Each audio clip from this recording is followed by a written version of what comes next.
All right. Good afternoon, everyone. It's Tuesday today. Is it day Tuesday? Yeah. It's no. It's Wednesday today. Yeah. Monday was Thanksgiving, so it's Wednesday today. Yesterday, I wasn't in the building. I was at meetings at the board office, so really get to post anything, but that's okay. And so today, and excuse me, I've been sick all weekend, and um, yeah, I haven't really slept much because there's like a ton of phlegm and all that. You can't sleep when you can't breathe type thing. So I got a cough drop in my mouth to help keep my cough down. So if I sound a little off, because I have a cough drop. Okay, so today's topic, we're building off what we learned about how we determined the color and the temperature of stars and the elements in stars using spectroscopy and black body radiation. So now we're going to build on that information, and our entire point is to understand the evolution of a star. So you've all heard that stars, are born, and then they live a life, and then stars die, and they die in different ways depending on the size of the star. Either they can become a white dwarf, right, or they can, become a neutron star, right, or they can explode and go, nova, or they can become a black hole if they're really big.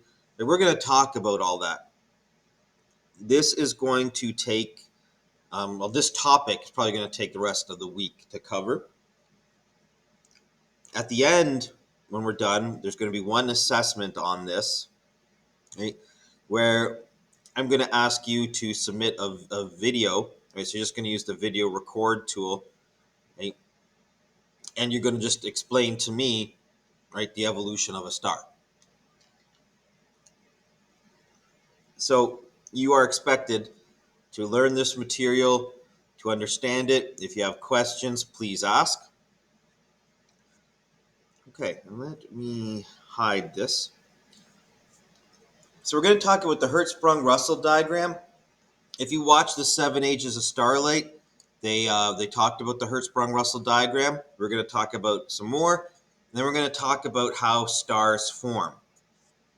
From there, we're going to go to small stars, and then to large and really large stars, and how that affects their evolution. Okay, so we had different colors of stars, and color was related to temperature, right? Blue being the hottest, then blue, white, then white, yellow, red. Remember that corresponded to a black body curve, right? And then they were classified with letter names. The origins of these letters, it's kind of complicated. You don't need to worry about that, right? So we had class O, B, A, F, G, K, M. Right? O being the hottest and blue, right? You can see the temperature 25,000 to 50,000 Kelvin. B being blue white, 12,000 to 25,000. White stars, 7,500 to 12,000. Yellow stars, 6,000 to 7,500, and so on. I don't need to read that out to you. But to remember, which is the hottest and which is the coolest, there was a little saying someone created. I didn't come up with this. Right? So OBAFGKM. Oh, be a fine girl, kiss me. Okay. Not politically correct in today's society, but that's the one that's generally been used. You want to come up with your own, that's fine. But what I was taught long ago, and what you find a lot of textbooks, they'll still use it. Oh, be a fine girl, kiss me. Okay. Again, not politically correct. You can make up your own if you wish, right? And that relates to temperature and color. O being the hottest, M being the coolest. Remember, there is a relationship between color and temperature. The next topic I want to introduce is that of luminosity. luminosity is how much energy a star gives off. Right? There's what we see from Earth, and what we see from Earth is affected by distance. Right? A star closer to us is going to appear brighter than a star further away. Luminosity takes out the distance part of that equation and is related to total energy a star emits. That's luminosity. So when we're looking at the Hertzsprung-Russell diagram, we're looking at temperature and luminosity. And what Hertzsprung and Russell did is they looked at the night sky and they saw the stars and they started to catalog them based on their color, which relates to temperature, and based on their luminosity. And then we started seeing a pattern show up. And that pattern created the Hertzsprung-Russell diagram. Right? So here we have the Hertzsprung-Russell diagram, where we have absolute magnitude, which is the same as luminosity. Right? Brighter stars are up here, dimmer stars are down here. I know that we've got negatives and positives. There is a reason behind it, but don't worry. Just know that brightness goes up. Right? So bright stars are up here, dimmer stars are down here. Then we have spectral class, right? Oh, be a fine girl and kiss me related to temperature. Right? Here are our hottest stars. Here are our coolest stars. And when they plotted all the stars that they saw on the Hertzsprung-Russell diagram, they saw that they created a pattern. The vast majority of stars were on this line that we call the main sequence. We saw some stars here that were dim, right? They're quite dim, but they were hot. We had some bright stars here that were relatively cool, right? Because they're kind of more towards the cooler colors. And then we had some really, really bright stars that were also cool. They're very bright, but they're cool. Okay? And through study, we learned that stars evolve, they change over time. The main sequence is a stable star, and then as it starts dying, it starts kind of going through different phases in its life cycle that are shown here. Okay? And also, just to help you, right, absolute magnitude and luminosity are related to each other. Luminosity is shown here, and temperature is shown across the top. Okay, looking more at this diagram, we can see some common stars in the night sky. The sun is on the main sequence, right, with its luminosity of 1. Right, we compare everything to our star, and its temperature, surface temperature around 6,000 degrees Kelvin, and it's a yellow star. Right? Other common stars, right? Sirius, right? It's brighter than the sun, right? It's kind of in a whitish blue color, and it's about 10,000 degrees Celsius. Rigel, very bright, a very bright star, and it's probably, that's about 20, so it's probably about 12,000 degrees Celsius, and very bright. We look here, Proxima Centauri, one of the closest stars to us. Right? It's red and it's very dim.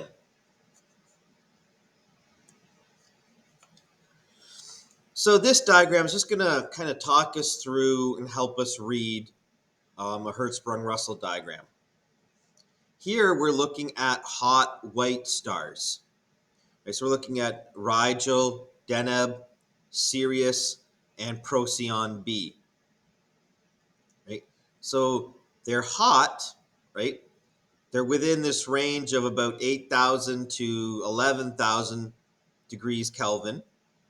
Okay? They're in the white band, but Rigel and Deneb are much brighter than Sirius. and Sirius is much brighter than Procyon b. If we look at it though, Rigel and Deneb belong to a group called supergiants. They're very large. Bigger stars emit more energy or more brightness. Sirius, being on the main sequence, it's not as large as the supergiants. And then our white dwarfs, it's really hot, it's white, but because it's small, it's less bright. Its luminosity is lower. When you look here, we're looking at some M-class stars, right? Cool stars in the red, right? Betelgeuse and Antares, they're supergiants. They're really bright, but they're red, so they're cool, but they're very bright because they're very big. Mira, right? It's a red star, same color, right? It's a little cooler, but it's dimmer than these ones because it's smaller. It's only classed as a giant star. Barnard star and Proxima Centauri, both M class, same temperature as Betelgeuse and Antares, right? But much dimmer because it's smaller. Here, right, we're comparing some low luminosity or dim stars. Right? Barnard star and Proxima Centauri, they're dim, but they're in the red color, right? So they're cool. Sirius B and Procyon B, right? They're dim, right? But they're white and blue. They're hot. So we can have hot dim stars and we can have cool dim stars. Right? The cooler stars are red. The hotter stars are white and blue. So now we go to how do stars form? How are they made? From the Big Bang, right, hydrogen froze out. Right? You remember particle pair production, matter and antimatter collided. There was more matter than antimatter for some reason. And as the Big Bang cooled, matter froze out. The first element, hydrogen. Right? So we have these huge clouds of hydrogen and probably some helium. Okay, and I just gotta pause it for a second. I'm gonna grab a drink of water. Okay, so out of the Big Bang, we've got gas clouds, right? So mostly hydrogen, probably some helium. Right? And these gas clouds, right? Matter is attracted to matter. Every single atom has gravity. It's exerting a gravitational force. As atoms get closer together, that gravitational force increases and it pulls them together, right? The closer you are to something, the greater the pull of gravity is onto you, right? So matter can start to clump. And so we start with a gas cloud, right? So an interstellar gas cloud, and instability, something, right, triggers areas of clumping, whether it's a shock wave from maybe a star in the distance exploding, right, or the passing of a large object, right, exerting some kind of gravitational pull. It starts causing clumping in one area versus another, and this clumping, let me move up here, right, causes that gas cloud to fragment, and then it could fragment even further. So this huge gas cloud can fragment and fragment and fragment till eventually you can have, tens or hundreds of smaller clouds.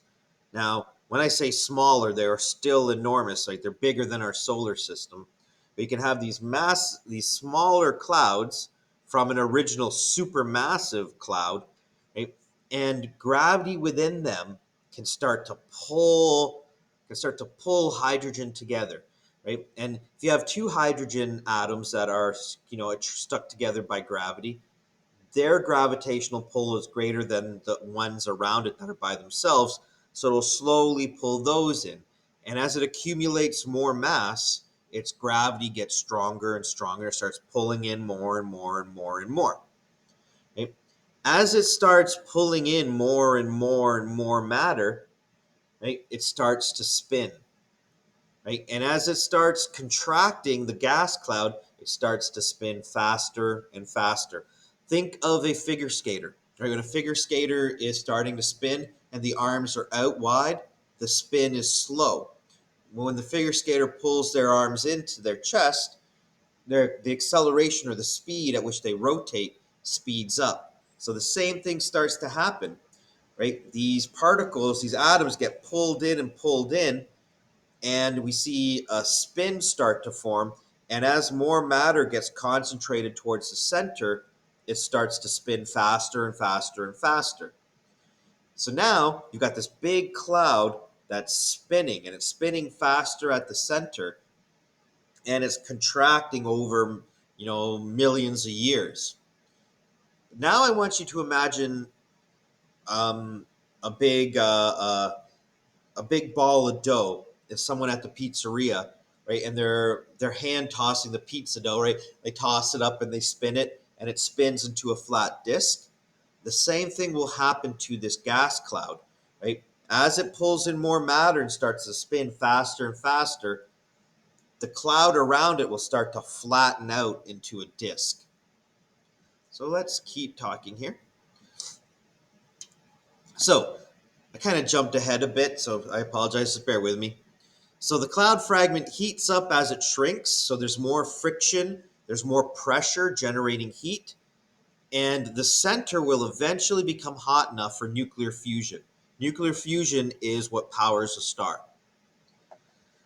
So here I've broken down star formation into stages. In each successive note after this, they'll have stages. So you can organize it into stage one, stage two, and so on. And let's move me up to here. Okay. So the interstellar gas cloud, cold, dark cloud of gas. We're looking at 10 degrees Kelvin or negative 263 degrees Celsius, and it's made up of very light gases. So you're going to have some hydrogen in there, mostly hydrogen. You're probably going to have some helium as well. Okay? So something happens, an external event, a shock wave, right, a pressure wave, right, triggers the cloud to start to collapse. And as it collapses, things become unstable and it fragments into many smaller clouds. And that collapsing cloud fragment, okay, continues to collapse and get hotter and hotter and hotter. So a sun-sized star requires a fragment cloud containing 1 to 2 solar masses. So what I mean by solar masses is the same mass as our star. Okay, so to make a sun-sized star like ours, it needs to be 1 to 2 solar masses of hydrogen gas and dust. That cloud fragment is expected to be much larger than our solar system at this point, 100 times larger. But it's starting to get warmer as it's slowly collapsing, right? The internal temperature is 100 degrees Kelvin. Still really cold though, minus 173 degrees Celsius. The collapse continues, it keeps on collapsing. As it keeps on collapsing, the heat and the pressure at the center get hotter and hotter and hotter and hotter. The goal is to reach nuclear fusion, to make it hot enough. There's so much heat, so much pressure that you can fuse hydrogen into helium. And let's move me down here. So, stage three, fragmentation ceases. So the fragment has shrunk to the size of our solar system, really hot in the center, 10,000 degrees Kelvin. Okay, it's very hot, not nearly hot enough for nuclear fusion though. Okay, but it's really hot and it's probably emitting light at this point, right? Because you heat matter up, it's going to give off light. It's not generating light like a star through nuclear fusion, right? But it's getting hot.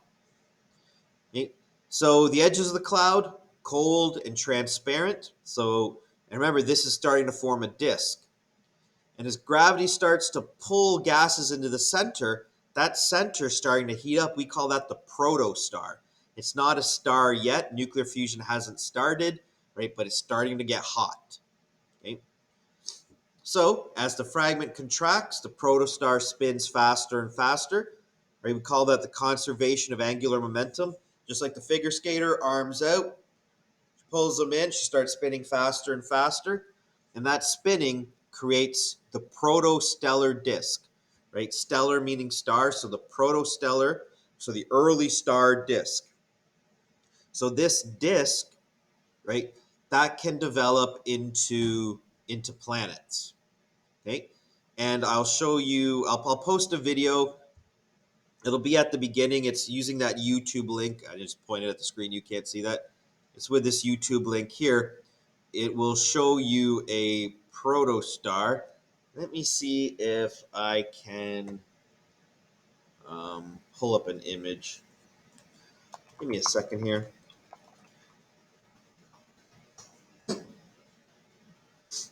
Image.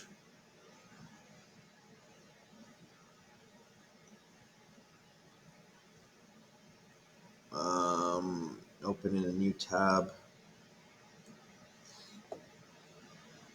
Okay, and let me see. Just give me a second here.